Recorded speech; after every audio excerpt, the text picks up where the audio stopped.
विक्रमसम्म 2007 साल यता प्रजातन्त्र स्थापनाका लागि राणा शासन विरुद्ध भएको क्रान्तिदेखि गणतन्त्र स्थापनासम्म थुप्रै राजनैतिक आन्दोलन भए। 2007 सालमा जहानीय राणा शासन विरुद्ध प्रजातन्त्र स्थापनाका लागि राजा, नेपाली काङ्ग्रेस र कम्युनिस्ट पार्टीहरूको सहभागितामा क्रान्ति भयो। क्रान्ति सफल भएको 10 वर्षमा फेरि प्रजातन्त्र खतरामा परेको भन्दै राजा महेन्द्रले 2017 साल पुस 17 गते फेरि शासन सत्ता आफ्नो हातमा लिए। यसको विरोधमा दलहरू भूमिगत राजनीति गर्न बाध्य भए। पञ्चायती शासन व्यवस्था लागू गरेपछि तत्कालीन सरकार र भूमिगत राजनीतिक दलबीचको द्वन्द्वका क्रममा थुप्रैले ज्यान गुमाउनु पर्यो। राजा र राजनीतिक दलबीच द्वन्द्व बढ्दै जाँदा विक्रमसम्म 2036 सालमा सुधारिएको पञ्चायती बहुदल भन्नेमा जनमत संग्रह भयो। जनमत सुधारिएको पञ्चायतमा देखिए पनि बहुदल र प्रजातन्त्र पुनर्स्थापनाका लागि दलहरूको सङ्घर्ष जारी नै रहिरह्यो। नेपाली काङ्ग्रेसको नेतृत्वमा 2046 सालमा कम्युनिस्ट पार्टीहरू समेत सहभागितामा भएको पहिलो जनआन्दोलनपछि पञ्चायती शासन व्यवस्था ढल्यो र मुलुकमा बहुदल स्थापना भयो। तर 2046 सालको क्रान्तिले समेत जनताको अधिकार सुनिश्चित गर्न नसकेको भन्दै 2052 सालदेखि नेकपा माओवादीले सशस्त्र युद्ध सुरु गर्यो। माओवादीले सुरु गरेको 10 वर्षीय युद्धको क्रममा राज्य र विद्रोही पक्षबाट 17,000 भन्दा बढीले ज्यान गुमाउनु पर्यो। कयौं घाइते भए, कयौं बेपत्ता भए। माओवादीको सशस्त्र युद्ध देशभर चर्कदै गएको बेला काठमाडौँमा पनि राजा र राजनीतिक दलको दूरी बढ्दै गयो, जसका कारण प्रमुख राजनीतिक दलहरू मुलुकमा राजसंस्था अन्त्य गरी गणतन्त्र ल्याउने पक्षमा उभिए। 2062-63 सालमा भएको दोस्रो जनआन्दोलनको जगमा 2065 साल जेठ 15 गते पहिलो संविधान सभाको बैठकले औपचारिक रूपमा राजतन्त्र अन्त्य भएको र देशमा गणतन्त्र स्थापना भएको घोषणा गर्यो। गणतन्त्र स्थापनापछि पनि तराई मधेसमा संघीयताका लागि आन्दोलन भयो। संविधान जारी हुनुभन्दा अघि तराई मधेस अशान्त बन्यो, तर प्रमुख 4 राजनैतिक दल नेपाली काङ्ग्रेस, नेकपा एमाले, माओवादी केन्द्र र तत्कालीन मधेसी जनअधिकार फोरमको सक्रियतामा 2072 साल असोज 3 गते मुलुकले नयाँ संविधान पायो।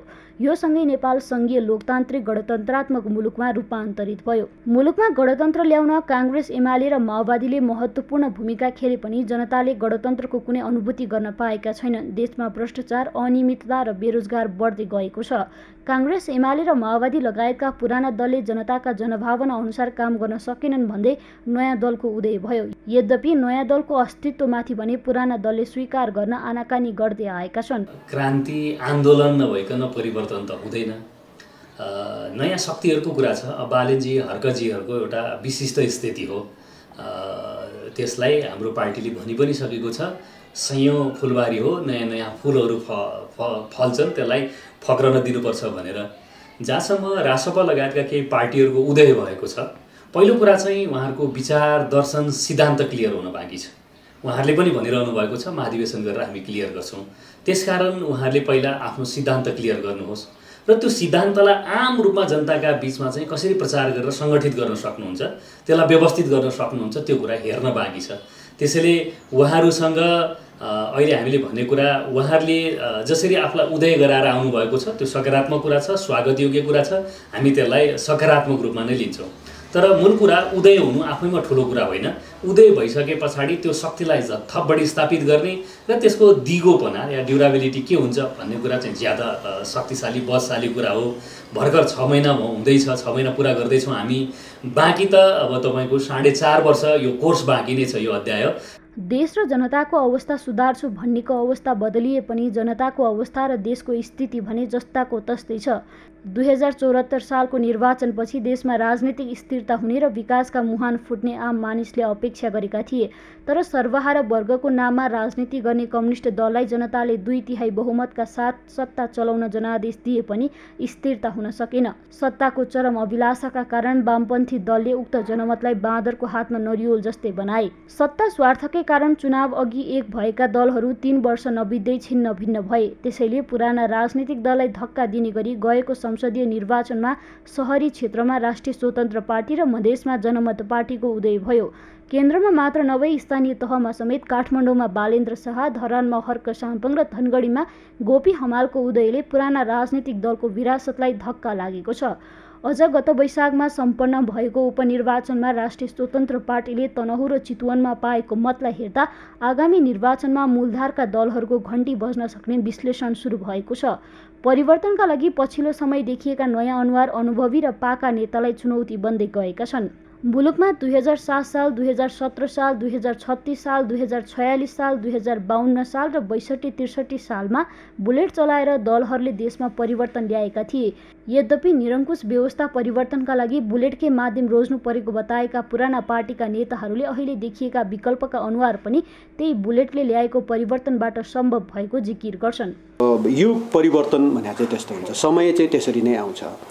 कुनै बेला सत्ता प्राप्तिको लागि अथवा चेन्जको लागि लडाइँ नै लड्नु पर्थ्यो, गोली नै हान्नु पर्थ्यो, तरबारै हान्थे हैन। जस्तो भनौँ न, तपाईँको चाहिँ जङ्गबहादुरले शासन लिँदै गर्दा तरबारले हानेको होइन, तरबारले काटेरै सिध्याएरै आफूले शासन सत्ता लिएको। तपाईँको चाहिँ अरू देशमा पनि कुनै बमै पड्काएको, गोली नै ठोकेको। त्यही कुरा ठिक हो भनेर 52 सालबाट माओवादीले द्वन्द्वमा पनि गएकै हो। र हामी पनि कुनै बेला 28 सालतिर अब जति बेला अब हामी त थाहा पनि पाउँदिनँ, तर पनि कम्युनिस्ट आन्दोलन सुरु गर्दा नेकपा माले, तत्कालीन माले, अहिले एमाले था, त उनीहरूले 28 सालमा अलिअलि सशस्त्र द्वन्द्वकै विश्वास गर्ने पार्टी हो। त्यसैले त्यो सबै प्रक्रियाबाट युग परिवर्तन हुन्छ। तपाईको चाहिँ ठुल्ठुला परिवर्तनहरू हिजो राज्य सत्ता प्राप्तिको लडाईँमा अब कुनै बेला त अब तीर हाने होला, तरबार हाने र महाभारत कालको कुरा गर्दाखेरि हैन, रामायण कालको कुरा गर्दा, त्यसभन्दा पछि आउँदा बन्दुक पड्काए हैन, अब गोली हाने, त्यसभन्दा यता आए पछाडि गोलीको ठाउँमा, बुलेटको ठाउँमा ब्यालेट हान्ने ठाउँमा हामी अहिले आइपुग्यौं। सबै त्यो प्रक्रिया गुजारेर आए। त्यो प्रक्रिया गुजार्नमा अब त्यो तपाईले भने जस्तो पुराना पार्टीहरूको महत्त्वपूर्ण भूमिका छ। हिजो बुलेट र बुलेटबाट अब ब्यालेटको ठाउँमा आउनुपर्छ भनेर ओल्ड नै अब कहाँ पुग्यो भन्दा अब बुलेट होइन है, अब ब्यालेट है भन्ने ठाउँमा ओल्ड पुग्यो र त्यहाँ नेपालको सोसाइटी, नेपालको राजनीतिले पनि त्यो ब्यालेटसम्म लिएर आउने कुरामा यो पुरानो राजनीतिक पार्टीहरूको महत्त्वपूर्ण भूमिका रह्यो। र अब ब्यालेटमा आइसके पछाडि त तपाईको चाहिँ अब सजिलो छ, किनभने यतिखेर त विषय बिकाउने हो, इस्यु बिकाउने हो, आफ्नो इस्युलाई जनताबीचमा पुर्याउने हो। जसले इस्युलाई बढी जनताबीचमा पुर्याउन सक्छ उसले जित्ने हो। त्यसैले हामी बुलेटको लडाईँ चाहिँ हुँदैन, अब ब्यालेटको लडाईँ हो भनेरै त्यो चेन्ज, त्यो ब्यालेटको लडाईँसम्म ल्याउनको लागि गणतन्त्र भनेकै ब्यालेटको लडाईँ हो र ब्यालेटको लडाईँ लिएर आउनको लागि चाहिँ अनि हामीले जुन काम गर्यौं, अब यसले के पनि गरेन भन्नुहुन्छ भने अब त्यो आफ्नो पुर्खाप्रति, आफ्नो चाहिँ अघिल्लो पुस्ताप्रति त्यो चाहिँ सद्भाव नराखेको ठहर छ। त्यसैले के पनि गरेन भन्ने जुन खालको अभिव्यक्ति छ त्यो चाहिँ गलत हो। तर यद्यपि अब बुलेटबाट ब्यालेटसम्म लिएर चाहिँ ब्यालेटमा त फेरि अब हामीले यो व्यवस्था एकदम ओपन व्यवस्था राखेका छौँ र जसले बोल्न पनि पाछ, जति बोल्न पनि पाछ। तर बोल्ने कुराहरूमा अलिकति अब केही न केही सेन्सरसिप जरुरी हुन्छ कि जस्तो चाहिँ फिल चाहिँ हुँदै गएको छ। किनभने जे कुरा पनि गाली गर्ने प्रवृत्ति हामीमा जुन बढ्दै गएको छ नि, सकारात्मकता छैन। र उसलाई सकारात्मक ढङ्गले बुझ्ने भन्दा पनि उसलाई नकारात्मक ढङ्गले चाहिँ प्रस्तुत गर्दिने र म मात्रै ठिक हुँ भन्ने खालको अभिव्यक्तिहरू त्यो चाहिँ हामी नेपाली समाजमा अहिले बढ्दै गएको छ। त्यसैले जो साथीहरू कर्मले, हुन त हिजो तपाईँ महाभारत कालमै गीतामा तपाईँको चाहिँ कर्ममै विश्वास गर भनेर हिजो गीतामा भनिएको कुरा हो हैन। कर्मको कुरा त, विश्वास गर्ने कुरा त तपाईँ जन्मले होइन कर्मले चाहिँ सिद्ध हौ भन्ने कुरा त त्यति बेलै तपाईँको चाहिँ भनिएको थियो नि त गीतामा। त्यसैले कर्मले सिद्ध हुने कुरा चाहिँ व्यवस्था अहिले लिएर आछौँ। कोही जन्म, अहिले जन्मको आधारमा खोज्दैछन् केही मान्छेहरू, जन्मले चाहिँ जिम्मेवारी पाऊँ, पद पाऊँ भन्ने पनि खोज्नेहरू पनि छन्। तर कर्मले पाउँछ, कर्म गरेरै अगाडि बढ्छ। र कर्म गर्ने साथीहरू जो तपाईँले नाम लिनुभयो, अहिले के मेयर साथीहरू स्वतन्त्र रूपमा जित्नु भएको छ, कर्मले अगाडि आउनुहुन्छ भने जनताले भोट हाल्न सक्छ, भोट हाल्न पाइन्छ। त्यसले अब त कर्मले सिद्ध हुने हो। अब पुरानो पार्टी हौँ भन्ने पनि हिजो जन्म हामी पुरानो भएको कारणले हामीले पाउनुपर्छ भने त्यो त जन्मको आधारमा पाउने जस्तै भयो नि त। जन्मको आधारमा दाबी गरे जस्तो हो नि, हामी पुरानो पार्टी त्यस कारणले हामीलाई होइन। अब यी सबै पार्टीले कर्मको आधारमा आफू सिद्ध हुने हो। कर्ममा प्रतिस्पर्धा गर, कर्ममा प्रतिस्पर्धा गर्दा जो साथीहरू चाहिँ राम्रोसँग राम्रो काम गर्नुहुन्छ जनताले रुचाउँछन्, जसले गर्दैन उ त जनताले फ्याँक्दिन्छ। त्यस भएले कर्मको प्रतिस्पर्धा हो। कर्मको प्रतिस्पर्धामा साथीहरू चाहिँ जसरी आइराख्नु भएको छ, अब यो त सकारात्मक छ। किन अरू दललाई पनि त्यो कर्म गर्नुपर्ने कुरामा हैन, हिजो ठिक छ मतलब बुलेटबाट ब्यालेटसम्म ल्याउने कुरामा जुन कर्म गर्नुभयो धन्यवाद। तर अब त तपाईको चाहिँ ब्यालेटलाई जनताको मन जितेर चाहिँ ब्यालेट प्राप्त गर्ने कुरामा त कर्म गरेरै प्राप्त हुने हो। त्यसले कर्म गरेर प्राप्त गर्ने कुरामा सबै दलहरू लाग्नुपर्छ, श्रेष्ठता हासिल गर्नुपर्छ, त्यही प्रतिस्पर्धा हुन्छ। अनि यति राम्रो व्यवस्था छ तपाईँको चाहिँ कसैले गरेन, राम्रो काम गरेन भने उसलाई जनताले तुरुन्तै 5 वर्षभित्र फ्याँक्न पाउने व्यवस्था छ र 5 वर्ष पर्खिनु नपर्ने गरी अर्को एउटा चाहिँ सिस्टम पनि अब जरुरी छ। किनभने तपाईँको चाहिँ कुनै मान्छेप्रति जनतालाई चुन्न त चुनिदियो, तर अब 1 वर्ष 2 वर्ष 3 वर्ष बित्दा नबित्दै ऊ चाहिँ एकदमै लम्पट ठहरियो, उसले काम गर्न सकेन भने रिकल गर्न सक्ने खालको व्यवस्था पनि संविधानमा जरुरी छ। यो बारेमा पुनः फेरि छलफल होला। अब बिस्तारै नेपालका राजनीतिक दलहरूमा नयाँ चेतहरू आउला, जनतामा नयाँ चेत आउला, नयाँ छलफल चाहिँ हुन्छ होला। राजनीतिमा नयाँ दलको उदय भए पनि पुराना राजनीतिक दलहरू उनीहरूको अस्तित्व स्वीकार गर्न हिचकिचाउँछन्। पुराना राजनीतिक दलहरूले देशमा भएको कुनै पनि परिवर्तनमा नयाँ दलको भूमिका नभएको भन्दै तीखो टिप्पणी गर्ने गर्छन्। काङ्ग्रेस, एमाले र माओवादीले नेता, सांसद, मन्त्री, प्रधानमन्त्री जस्ता ठूला पदमा पुग्नलाई आन्दोलनमा सहभागी भएकै हुनुपर्ने, जेलनेल भोगेकै हुनुपर्ने भाष्य निर्माण गर्न खोजेका छन्। त्याग र तपस्याको नाममा उनीहरूले जनतालाई निरन्तर शासन गरेको भन्दै गएको निर्वाचनमा पुराना दलको पकड मानिएको क्षेत्रमा साङ्गठनिक धरातल नै नभएका उम्मेद्वारहरू निर्वाचित भए। गएको स्थानीय तहको निर्वाचनमा काठमाडौँमा बालेन्द्र शाह, धरानमा हर्क साम्पाङ र धनगढीमा गोपी हमालले स्वतन्त्र उम्मेद्वारी दिएरै गठबन्धनका विरुद्ध निर्वाचित हुन सफल भए। यस्तै गएको संसदीय निर्वाचनमा सहरी क्षेत्रमा राष्ट्रिय स्वतन्त्र पार्टी र मधेसमा जनमत पार्टीको उदयले ठूला दलहरूलाई धक्का लाग्यो। अनि ब्यालेटबाट परिवर्तन सम्भव छ भन्ने बनाउने नेपाली कांग्रेस हो हैन। हामीले नै ब्यालेट सबैभन्दा ठुलो कुरा हो, आम जनताको अधिकारसँग जोडिएको विषय हो।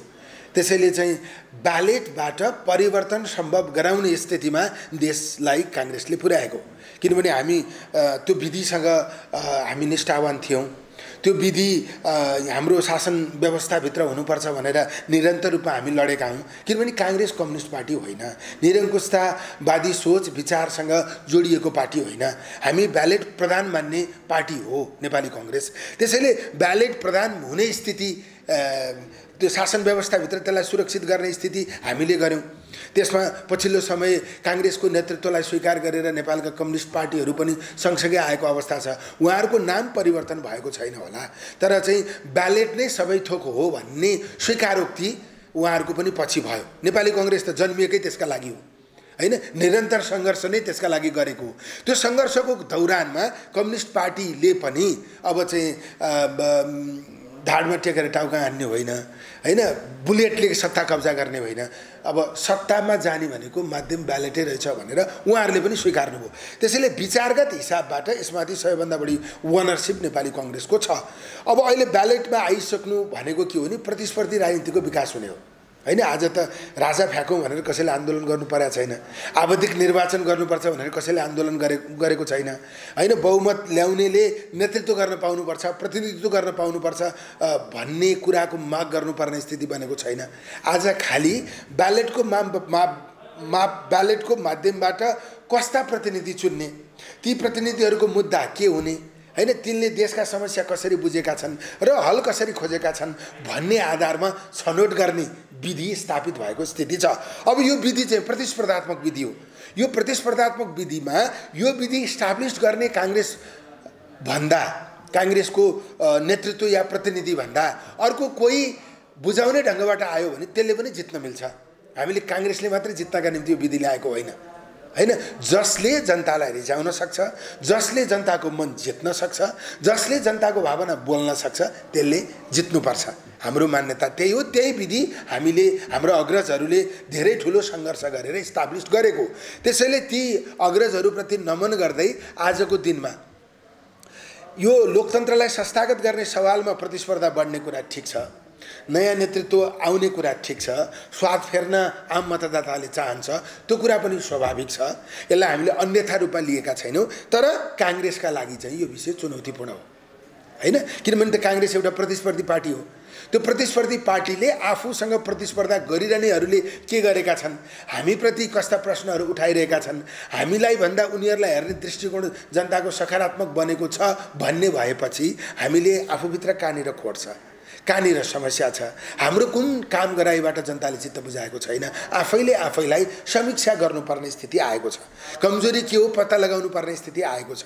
त्यो कमजोरीलाई हल गर्ने, त्यो समस्या हो, त्यसलाई हल कसरी गर्न सकिन्छ भन्ने बारेमा हामीभित्र गम्भीर गहिरो छलफल गर्ने, समीक्षा गर्ने अनि निष्कर्ष निकालेर त्यसलाई कार्यान्वयन गर्ने बाटोतिर हामी जानुपर्छ। इतिहास हाम्रो जस्तो छोडिम कसैको पनि छैन। हामीले जति लामो योगदान राजनीतिक परिवर्तनका निम्ति यो देशमा कसैले पनि गरेको छैन। तर त्यो छोडिम इतिहासको जगमा उभिएर मात्रै हामीले वर्तमान र भविष्यको सम्बोधन गर्न सक्दैनौँ, मार्गचित्र बनाउन सक्दैनौँ। त्यसैले त्यो छोडिम इतिहासको जगमा उभिएर हामीले वर्तमान र भविष्यको मार्गचित्र कोर्न सक्नु पर्यो। अहिलेका हाम्रा प्राथमिकता के हुन् ती छुट्याउन सक्नु पर्यो। भविष्यमा हामी कुन बाटोमा जान्छौँ, नेपाललाई कसरी समृद्ध बनाउँछौँ, आम नेपाली जनताको अनुहारमा कसरी खुसी ल्याउन सक्छौँ, यो देशलाई समृद्ध राष्ट्रका रूपमा संसारमा कसरी परिचित गराउन सक्छौँ, यहाँको नागरिक यहीँ बसेर रोजगारी मा लाग्ने हैन, आफ्नो जहान बच्चा पाल्ने, यहाँ चाहिँ पहुँचको आधारमा होइन प्रतिस्पर्धाको आधारमा अवसर प्राप्त हुने अनि सुशासन कायम कसरी गर्ने भन्ने बारेमा हाम्रो प्रष्ट मार्गचित्र हुन जरुरी छ। यसमा कहीँ कतै अस्पष्टता भएको कारणले हामीलाई अरूले प्रतिस्पर्धामा जित्न खोजेका हुन् कि जस्तो परिरहेको छ, देखिराखेको छ। तर यो कुरालाई पनि हामी सच्याउन सक्यौँ भने कसैले पनि हामीलाई भेट्टाउन सक्दैन। पार्टी स्थापनाको 6 महिनामै संसदको चौथो ठूलो दल बन्न सफल राष्ट्रिय स्वतन्त्र पार्टी आगामी निर्वाचनमा पुराना दलको लागि ठूलो चुनौती बन्ने विश्लेषण भएको छ। आक्रामक रूपमा देशभर संगठन विस्तार गर्दै गरेको स्वतन्त्र पार्टी यतिबेला मिसन 84 लिएर देश दौडाहामा निस्किएको छ। यस्तै मध्य प्रदेशमा जनमत पार्टीले अर्को निर्वाचनमा ठूलो दल बन्ने सङ्कल्पसहित मैदानमा खटिएको छ। विभिन्न राजनीतिक दलले विभिन्न कालखण्डमा गरिएको सङ्घर्षलाई नजरअन्दाज गर्न नमिल्ने कुरा अहिलेका नयाँ राजनीतिक दल समेत स्वीकार्छन्।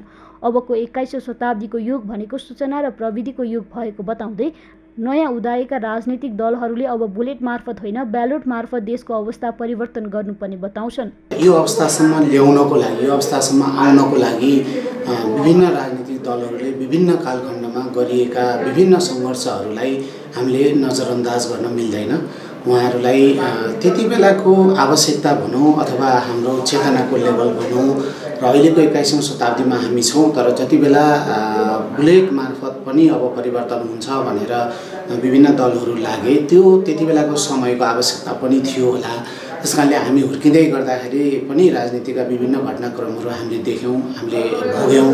त्यस कारणले अब त्यसलाई र अहिले हामीले हेर्दाखेरि चाहिँ अबको 21औं शताब्दी जुन इन्फर्मेसनको युग छ, यति बेला चाहिँ सूचनाको संसारमा हामीले सूचना दिएर विभिन्न माध्यमबाट सूचना दिएर जनतालाई सुसूचित गरेर जनताको चेतनाको लेभल अझ बढाएर होइन अब चाहिँ बुलेट मार्फत होइन है, अब ब्यालेटबाट अब चाहिँ तपाईँ हाम्रो चेतनाको लेभल चाहिँ हामीले बढाउनुपर्छ र हामीले चाहिँ एउटा यस्तो सङ्घर्ष कि तपाईँको चेतनाको सङ्घर्ष, बौद्धिक सङ्घर्ष, त्यसले गर्दाखेरि समाजको परिवर्तन गर्न सकिन्छ भन्ने किसिमको सूचना दिने किसिमको प्रयास चाहिँ अहिलेको हो भन्ने हामीलाई लाग्छ।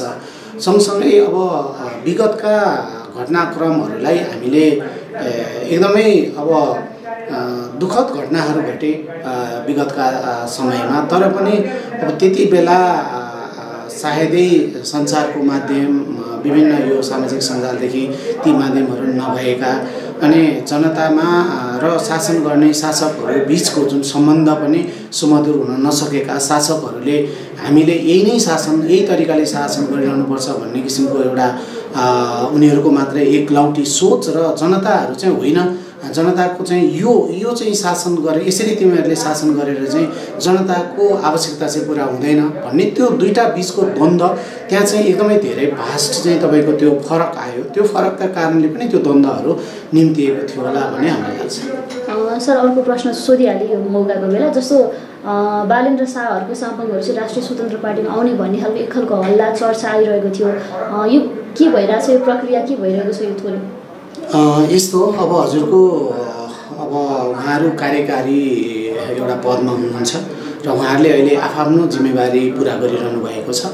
हामीले नीति यो देशको ओभरअल देशको विकासको लागि र जनताको जीवनस्तर उकास्नको लागि नीति बनाउनको लागि हामीले काम गरिरहेका छौँ। त्यस कारणले अब हामीहरू र उहाँहरू बिचको सहकार्य नहोला भन्न नि सकिन्न र सहकार्य हुनु आफैमा नौलो कुरा पनि होइन, तर हामी अहिले त्यो चरणमा प्रवेश गरिसकेका छैनौँ। गएको स्थानीय तहको निर्वाचनमा बालेन्द्र शाह, हर्क साम्पाङ र गोपी हमालको जितले मूलधारका राजनीतिक दलको निन्द्रा हराम गरेको छ। यस्तै संसदीय निर्वाचनमा राष्ट्रिय स्वतन्त्र पार्टी र जनमत पार्टीले पाएको मतले जनताले अब साँच्चै ब्यालेटमा परिवर्तन खोजेको पुष्टि हुन्छ। परिवर्तनका लागि उनीहरूले कुनै हिंसा मचाएनन्। आन्दोलनका नाममा जनतालाई एक आपसमा भिडाएर त्यसको फाइदा पनि लिएनन्। बुलेटभन्दा ब्यालेटको माध्यमबाट मात्रै परिवर्तन सम्भव भन्दै उनीहरूले शान्तिपूर्वक निर्वाचनमा उम्मेदवारी दिएर निर्वाचित भए। निर्वाचनमा जनताले नयाँ दलप्रति देखाएको आकर्षण र मूलधारका दलप्रति देखाएको वितृष्णाले प्रमुख दलहरू झस्किएका छन्।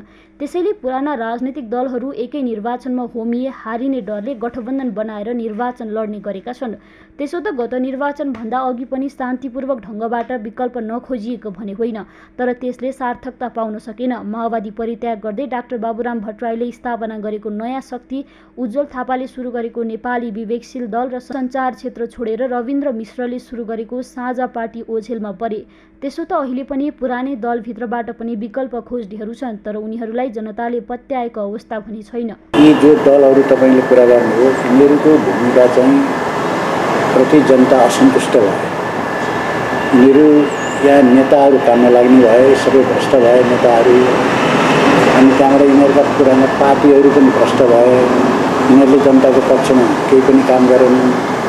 आफ्नो स्वार्थ, आफ्नो परिवारको स्वार्थ, बढीभन्दा बढी पार्टीको स्वार्थ।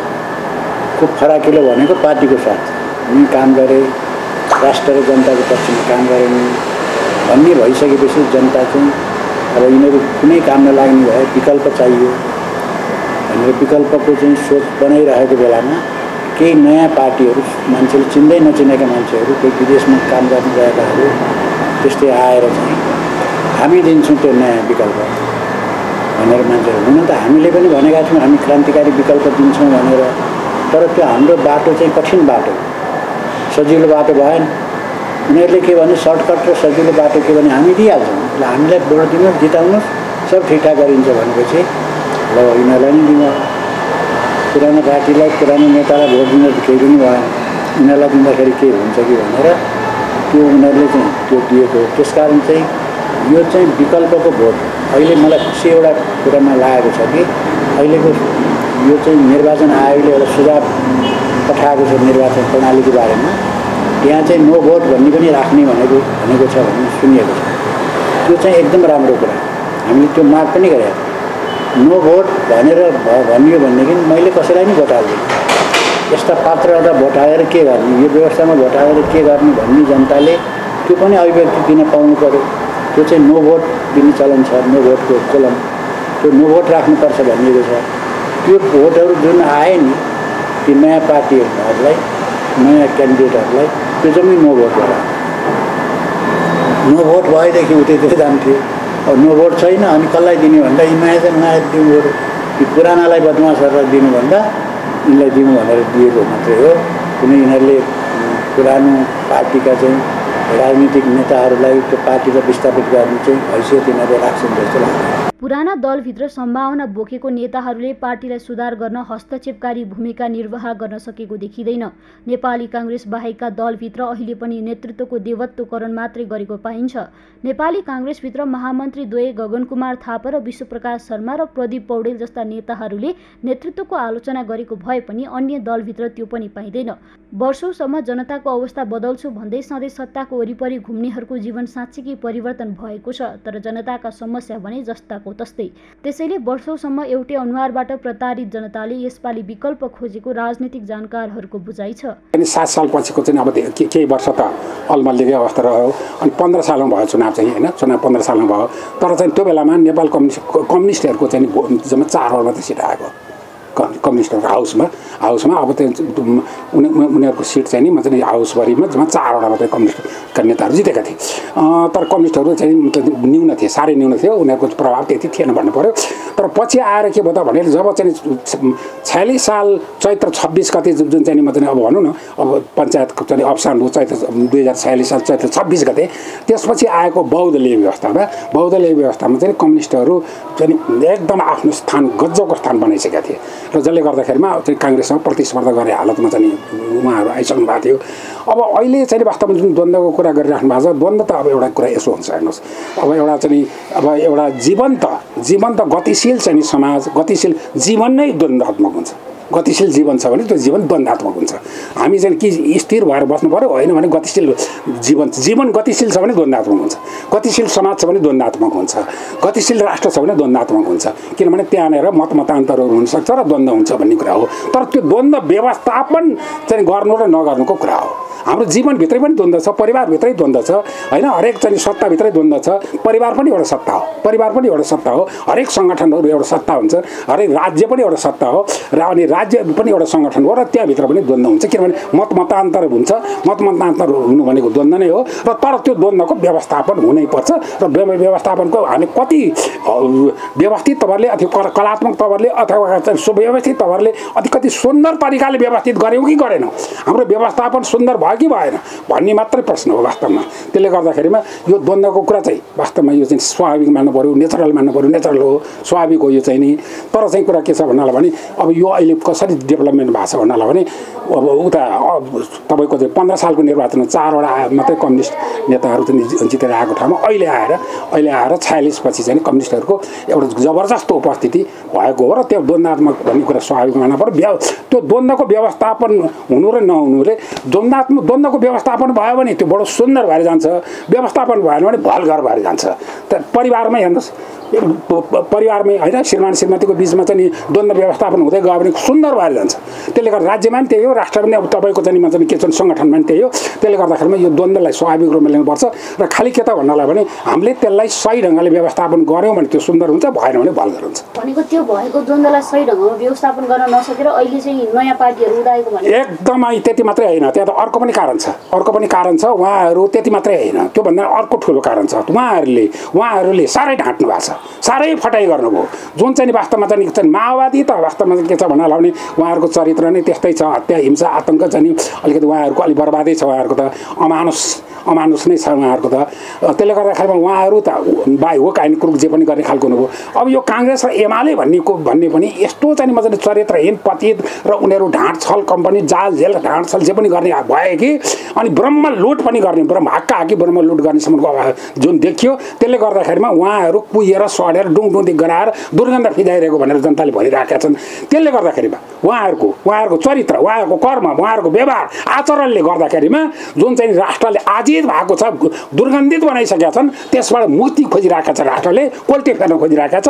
त्यसैको चाहिँ परिणाम अहिले चाहिँ मतलब यो चाहिँ गोपाल हमाल, हर्क साम्पाङ र तपाईँको चाहिँ मतलब बालेन शाह तब हुँदा अब चाहिँ मतलब यो नयाँ पार्टी यो चाहिँ राष्ट्रसपा, राष्ट्रिय स्वतन्त्र पार्टी पनि त्यसैको परिणाम हो। उहाँहरूले गलत गर्दा घिनलाग्दो अवस्थामा रछान जुन बनाउनु, राजनीतिलाई रछान बनाउनु भयो, राज्य व्यवस्थालाई खतम ध्वस्त बनाउनु भयो, पतित बनाउनु भयो। अनि त्यसको चाहिँ मतलब परिणाममा त्यसैको परिणाम स्वरूप चाहिँ उहाँहरूको उत्पत्ति राष्ट्रले आवश्यक, राष्ट्रको खाँचो आवश्यक भयो र त्यो अनुसार चाहिँ उहाँहरू आउनुभएको हो। स्थानीय तहमा बालेन हर्क र गोपी हमाल निर्वाचित भएको 1.5 वर्ष पनि पुगेको छैन, तर उनीहरूले जनताले प्रत्याभूति गर्ने गरी काम गरेको विश्लेषण हुने गरेको पाइन्छ।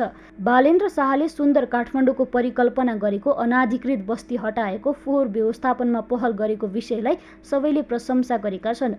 यस्तै लामो समयदेखि धरानका जनताले भोगेको पानीको समस्या समाधान गर्न हर्क साम्पाङको प्रयास र श्रमदानलाई पनि सबैले प्रशंसा नै गरेका छन्। यस्तै धनगढीमा मेयर गोपी हमालले जनतालाई देखाउने भन्दा पनि प्रत्याभूति हुने गरी काम अघि बढाएका छन्। नयाँ भन्दा पनि पुरानै सरकारका योजनालाई यसपालि निरन्तरता दिँदै गरेका कामलाई पनि सबैले प्रशंसा नै गरेका छन्। त्यसो त मुलुकमा गणतन्त्र स्थापना भएर नयाँ संविधान जारी भइसकेपछि समेत युद्धबाट अर्को परिवर्तन गर्ने घोषणा गरेका नेपाल कम्युनिस्ट पार्टीका महासचिव नेत्रविक्रम चन्द पनि अब बुलेटबाट होइन ब्यालटबाट व्यवस्था र अवस्था दुवै परिवर्तन गर्ने ठाउँमा आइपुगेका छन्। गएका निर्वाचनबाट उदाएका दलहरूलाई पनि काम गर्न भने बोले जति सहज छैन। पुराना दलको कमजोरी औँल्याउँदै जनमत बटुलेका उनीहरूको परीक्षाको घडी बल्ल सुरु भएको छ। पुराना दलबाट परिवर्तन नभएको भन्दै विकल्प दिन्छौँ भनेर उदाएका उनीहरूले कसरी विकल्प दिन्छन् त्यो अर्को निर्वाचनसम्म पक्कै थाहा हुनेछ। त्यसैले नयाँ अनुहारले जनताको मनोभावना अनुसार काम गर्न सक्नुपर्छ। सगरमाथा टेलिभिजनका लागि क्यामेरामा गौरव खड्काका साथमा अमृत ढकाल र यशोदा भण्डारीको रिपोर्ट।